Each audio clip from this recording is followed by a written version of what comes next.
ওরে কে কোথায় আছেন? আমাকে বাঁচান। এই বুবলি, হাসিনা মিলে আমাকে মেরে শেষ করে দিল। এই বুবলি, এই হাসিনা, তোমরা আমার পা ধরে এইভাবে টানাটানি করতেছে কেন? আর এইভাবে টানাটানি করলে আমি মরে যাবো তো।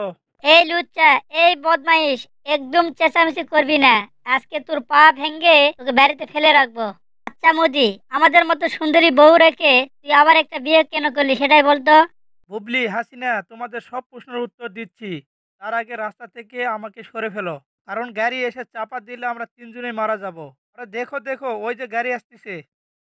আরে মৌদি ভাই, এ কি অবস্থা তোমার? দুই বউ তোমাকে রাস্তার মাঝখানে এইভাবে হেনস্থা করতেছে কেন সেটাই বলো তো। কাদের ভাই, সেই কথা আর বলো না। আমি বুবলি হাসিনাকে না বলে আবার একটা বিয়ে করেছি, এই জন্য বুবলি হাসিনা আমাকে মারতেছে। আচ্ছা মৌদি ভাই, তোমার দুইটা বউ থাকার পরও আবার কেন বিয়ে করলে সেটাই বলো তো। কাদের ভাই, সংসার করার জন্য একটি বই যথেষ্ট। কিন্তু কাদের ভাই, আমার কপালটা খুবই খারাপ। আমার এই দুইটা বইয়ের মধ্যে একটি বউ ভালো না। এরা কেউই আমাকে ভালোবাসে না। জানো কাদের ভাই, আমার দুইটি বউ থাকার পরও বাড়ির রান্না বান্না থেকে শুরু করে সব কাজ আমাকেই করতে হয়। এরা শুধু পায়ের উপর পা দিয়ে বসে বসে খায়। কাদের ভাই, দুই বইয়ের অত্যাচার সহ্য করতে না পারে আবার একটা বিয়ে করেছি।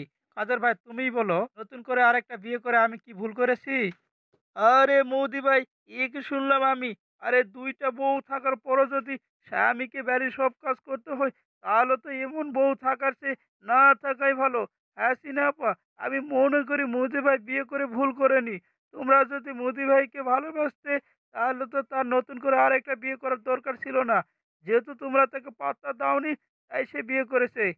সুপ্রিয় দর্শক শ্রোতা, ভিডিওটি আপনাদের কেমন লেগেছে তা কিন্তু অবশ্যই কমেন্ট বক্সে লিখে জানাবেন। আর ভিডিওটি যদি ভালো লেগেই থাকে তবে চ্যানেলটি অবশ্যই সাবস্ক্রাইব করবেন। এতক্ষণ পর্যন্ত ধৈর্য সহকারে দেখার জন্য আপনাদেরকে ধন্যবাদ।